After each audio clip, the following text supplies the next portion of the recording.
오늘은 요한계시록 마지막 시간으로 구원의 최종 목적지, 거룩한 성 예루살렘에서의 영화로운 삶과 그것을 확인한 그리스도인들은 지금 여기에서 어떻게 거룩하게 살게 되는지 계시록 22장을 통해 살펴보겠습니다. 천사가 거룩한 성 예루살렘의 길 가운데로 흐르는 생명수의 강을 요한에게 보여주는데요. 계시록 22장 1절에서 2절입니다. 또 그가 수정같이 맑은 생명수의 강을 내게 보이니 하나님과 및 어린 양의 보좌로부터 나와서 길 가운데로 흐르더라. 강 좌우에 생명나무가 있어 12가지 열매를 맺되 달마다 그 열매를 맺고 그 나무 잎사귀들은 만국을 치료하기 위하여 있더라. 거룩한 성 예루살렘과 함께 계신 하나님과 어린 양의 보좌로부터 생명수가 흘러나와 생명수의 강이 되므로 첫사람 아담이 죄로 잃어버린 생명나무에 이르는 길이 회복됩니다. 맑은 유리 같은 성의 정금길 가운데로 수정같이 맑은 생명수 강이 흐르고 강 좌우편에 생명나무가 있어 12가지 열매를 맺되 달마다 그 열매를 맺습니다. 달마다 생명나무에 새로운 열매가 맺히는 것을 보니 그곳에서는 매일 새로운 생명으로 매일 새롭게 누리며 살게 되는 것 같습니다. 생명나무의 이 열매는 어떤 모양일지, 어떤 크기일지, 어떤 색깔일지, 어떤 맛일지 가서 보고 만져보고 따서 먹어보고 싶습니다. 매일 하나님과 함께 온전한 생명 가운데 사는 거룩한 성 예루살렘, 새 에덴에서의 삶은 얼마나 행복하고 기쁠지 정말 경험해보고 싶습니다. 그런 측면에서 본다면 오늘은 그 완전하고 복된 곳에 가는 순간의 여정일 뿐이니 우리의 마음과 시선을 이 멸망할 세상의 것에 빼앗기지 않고 하루만큼 부지런히 기쁘게 그곳을 향하여 가야 할 것 같습니다. 또한 이 생명수 강은 예루살렘 성 밖으로 흘러 새하늘 새 땅의 모든 피조물을 얼마나 풍성하고 온전하게 하며 아름답게 할까요?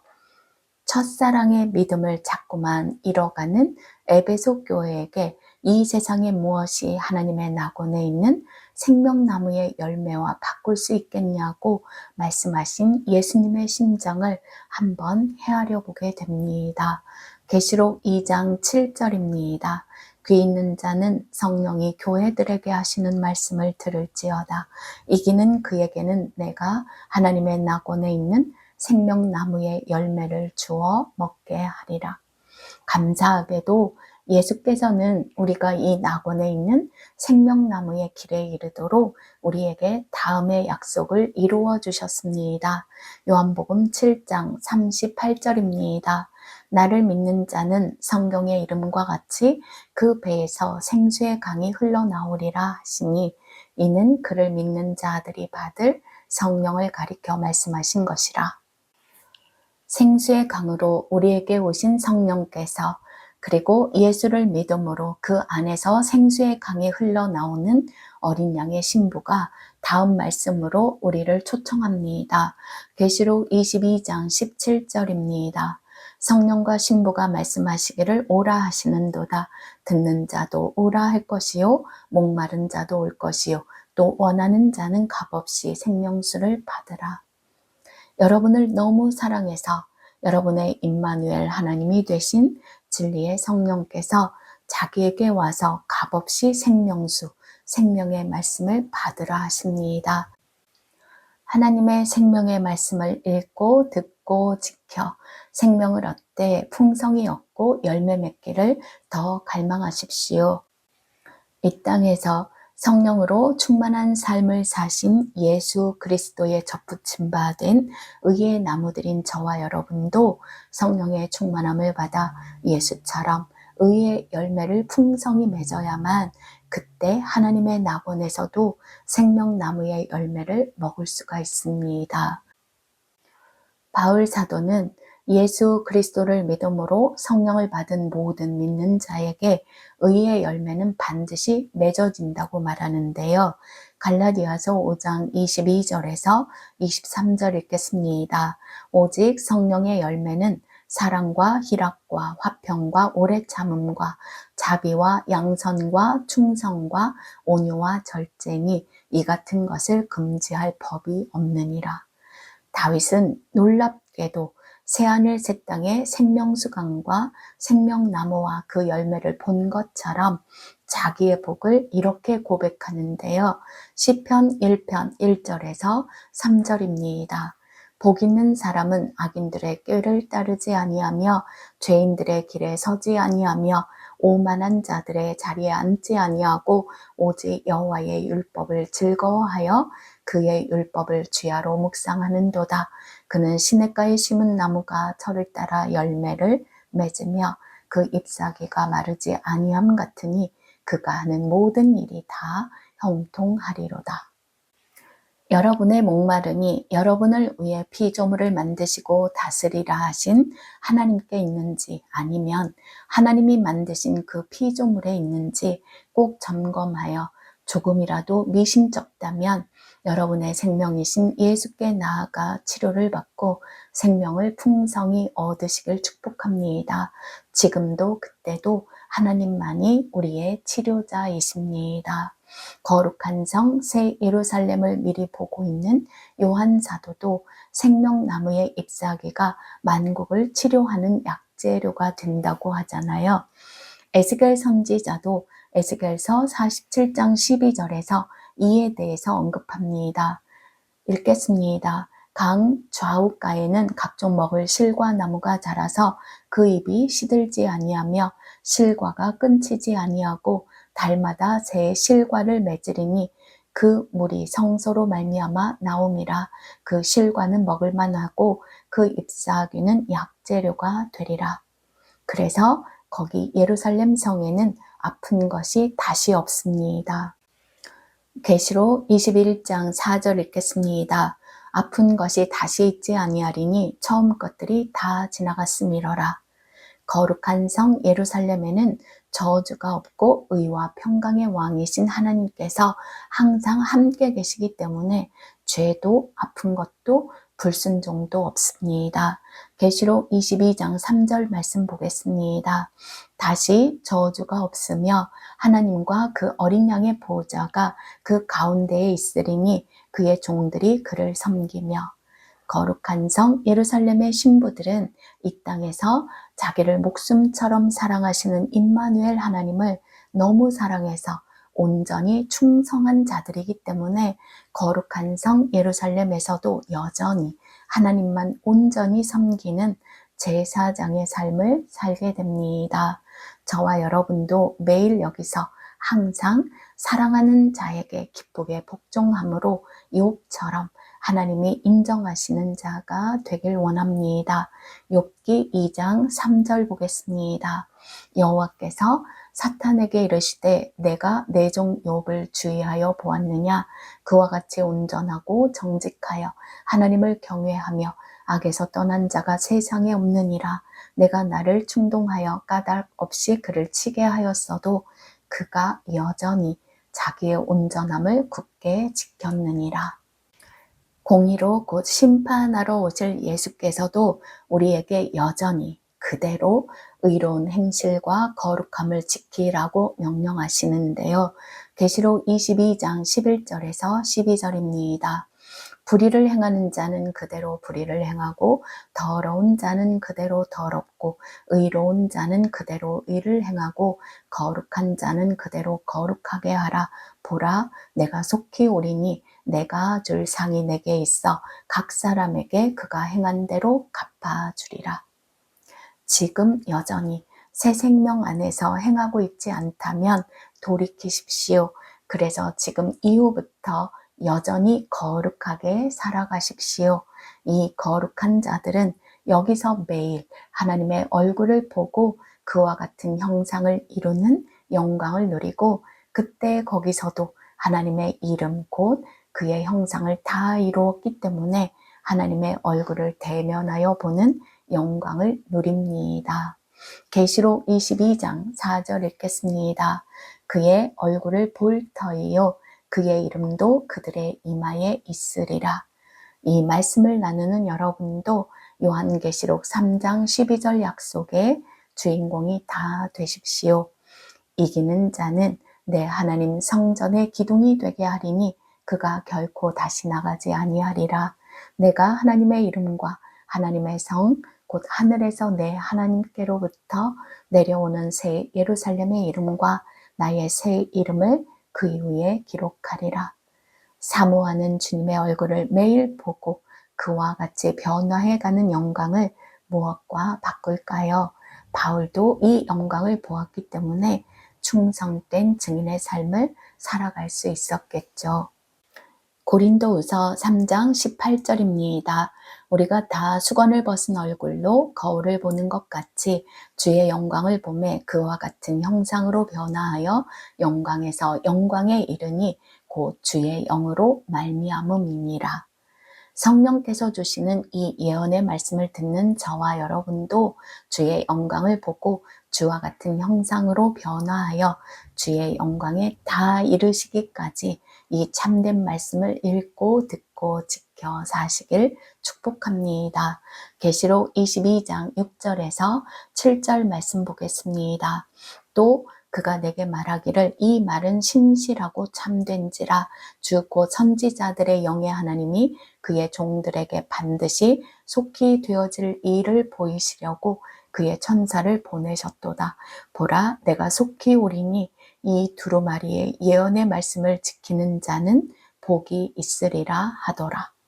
이 계시의 말씀은 반드시 속히 되어질 일을 저와 여러분에게 보여주시기 위해 하나님께서 천사를 통해 보내신 생명의 말씀입니다. 그러니 이 말씀을 받은 저와 여러분은 예수께서 곧 오실 때까지 이 예언의 말씀을 읽고 듣고 지켜 매 순간 영광의 빛 가운데 살아가야겠죠. 그래야 밤이 없고 하나님의 빛으로 충만하여 남만 있는 곳에 들어가서 여전히 왕노릇할 수 있으니까요. 계시록 22장 5절 말씀 읽겠습니다. 다시 밤이 없겠고 등불과 햇빛이 쓸데없으니 이는 주 하나님이 그들에게 빛이심이라. 그들이 세세토록 왕노릇하리로다. 베드로 사도도 예언의 말씀은 어두운 데를 비추는 등불과 같으니 날이 새어 샛별이 마음에 떠오르기까지 읽고 듣고 지키는 것이 옳다고 합니다. 베드로후서 1장 19절 읽겠습니다. 또 우리에게는 더 확실한 예언이 있어 어두운 데를 비추는 등불과 같으니 날이 새어 샛별이 너희 마음에 떠오르기까지 너희가 이것을 주의하는 것이 옳으니라. 계시록 22장 16절에서 예수께서 직접 밝히신 것처럼 샛별은 가장 광명한 새벽별, 금성, 곧 예수 그리스도이십니다. 이 예언의 말씀을 읽는 자는 성령 안에서 하나님의 일과 그 결국을 다 알게 되므로 예수 그리스도의 얼굴에 있는 하나님의 영광을 아는 광명한 빛 가운데서 살며 자기의 믿음과 사랑과 소망이 되신 예수님을 의지하여 자기의 구원을 두렵고 떨림으로 이루어갈 수 있겠죠. 광명한 새벽별이신 예수께서 다시 오실 때 이 세상은 죄가 관영하여 가장 칠흑 같은 어둠의 때를 맞게 됩니다. 그러나 이 예언의 말씀을 읽고 듣고 지키는 거룩한 신부들은 예수 그리스도의 얼굴에 있는 하나님의 영광으로 충만하게 됩니다. 이사야 선지자는 여호와의 영광으로 충만한 삶이 마지막 때를 사는 저와 여러분, 성도들의 것이라고 예언하는데요. 그러니 여러분, 성령의 충만함을 갈망하고 받아 어둠이 없는 빛된 삶 매일 살아가십시오. 이사야서 60장 1절에서 3절 읽겠습니다. 일어나라 빛을 발하라 이는 내 빛이 이르렀고 여호와의 영광이 내 위에 임하였음이니라. 보라 어둠이 땅을 덮을 것이며 캄캄함이 만민을 가리려니와 오직 여호와께서 내 위에 임하실 것이며 그의 영광이 내 위에 나타나리니 나라들은 내 빛으로 왕들은 비치는 내 광명으로 나아오리라. 이어서 요한 사도는 계시록 19장 10절에서처럼 이 계시의 말씀이 하나님께서 교회를 위해 보내신 말씀이므로 이 예언의 말씀을 가져다 들려주는 천사도, 그리고 그 말씀을 받고 기록하고 지키고 전하는 요한도, 다른 선지자와 형제들도 단지 하나님의 뜻에 온전히 순종하여 사는 종들임을 재차 강조하고 있습니다. 여러분도 죄와 세상의 임금 마귀에 대하여는 왕 노릇하시고 하나님께는 사랑하여 기꺼이 종이 되십시오. 계시록 22장 8절에서 9절 보겠습니다.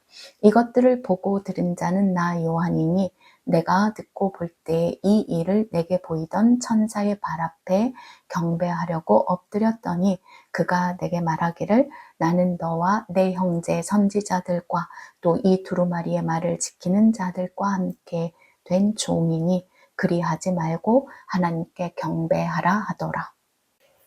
그래서 이 예언의 말씀은 모든 믿는 자들이 부지런히 살피고 지켜 하나님께만 경배하여 영생의 상 받도록 2000년 전부터 항상 열려 있습니다. 계시록 22장 10절입니다. 또 내게 말하되 이 두루마리의 예언의 말씀을 임봉하지 말라. 때가 가까우니라.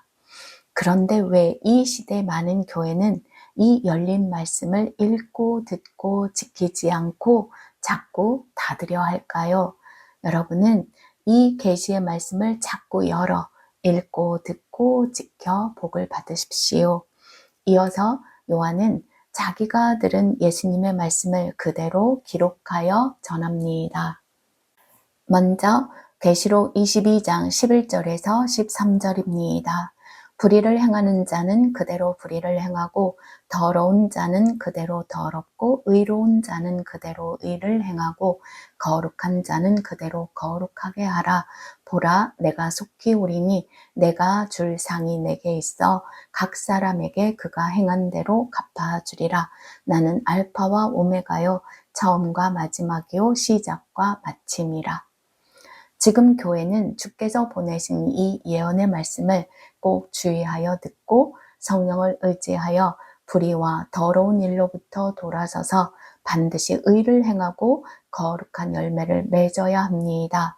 왜냐하면 주께서 반드시 곧 오실 것이며 오시면 각 사람에게 자기가 행한 대로 상을 주시든 벌을 주실 것이기 때문입니다.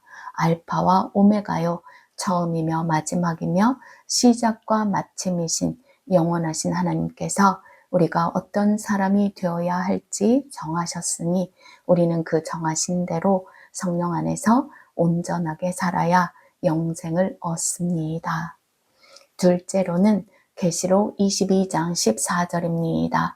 자기 두루마기를 빠는 자들은 복이 있으니 이는 그들이 생명나무에 나아가며 문들을 통하여 성에 들어갈 권세를 받으려 함이로다. 두루마기를 빤다는 건 날마다 회개하여 죄 씻음 받고 성령의 충만함을 받아 하나님의 계명을 지켜 행하는 것입니다. 하나님의 계명을 지키며 예수의 증거를 가진 자들만 문들을 통하여 새 예루살렘 성에 들어가고 생명나무에 나아갈 수 있습니다. 셋째로는 계시록 22장 15절입니다. 개들과 점술가들과 음행하는 자들과 살인자들과 우상숭배자들과 및 거짓말을 좋아하며 지어내는 자는 다 성 밖에 있으리라. 하나님의 계명을 지키지 않고 마귀의 거짓말을 듣고 전하는 개들, 곧 우상 숭배자들은 새 예루살렘 성에 들어갈 수 없고 대신 최종 심판을 받아 성 밖 불못에 던져져 둘째 사망에 들어갑니다. 넷째로는 계시록 22장 16절입니다. 나 예수는 교회들을 위하여 내 사자를 보내어 이것들을 너희에게 증언하게 하였노라. 나는 다윗의 뿌리요 자손이니 곧 광명한 새벽별이라. 다윗의 뿌리요 자손으로 오셔서 끝까지 하나님의 뜻을 다 이루시고 광명한 새벽별의 영광을 받으신 예수 그리스도께서 우리에게 보내어 증언하신 예언의 말씀을 받아 지킴으로 광명한 빛 가운데 거하십시오. 마지막으로는 계시록 22장 20절입니다. 내가 진실로 속히 오리라. 아멘. 주 예수여 속히 오시옵소서. 요한은 이 계시의 말씀을 끝내며 단 한 가지를 강조하는데요. 계시록 22장 18절에서 19절입니다. 내가 이 두루마리의 예언의 말씀을 듣는 모든 사람에게 증언하노니 만일 누구든지 이것들 외에 더하면 하나님이 이 두루마리에 기록된 재앙들을 그에게 더하실 것이요 만일 누구든지 이 두루마리의 예언의 말씀에서 제하여 버리면 하나님이 이 두루마리에 기록된 생명나무와 및 거룩한 성의 참여함을 제하여 버리시리라. 이 계시의 말씀을 읽고 듣는 모든 이들은 이 예언의 말씀을 가감없이 받아 그대로 준행하여 요한 계시록에서 말하는 7가지 복을 다 받아 누리시길 기도합니다. 우리의 기억을 새롭게 하기 위해서 요한 계시록이 말하는 성도의 7가지 복을 정리하고 마치겠습니다. 첫 번째 복은 계시록 1장 3절입니다. 이 예언의 말씀을 읽는 자와 듣는 자와 그 가운데에 기록한 것을 지키는 자는 복이 있나니 때가 가까움이라. 두 번째 복은 계시록 14장 13절입니다. 지금 이후로 주 안에서 죽는 자들은 복이 있도다. 세 번째 복은 계시록 16장 15절입니다.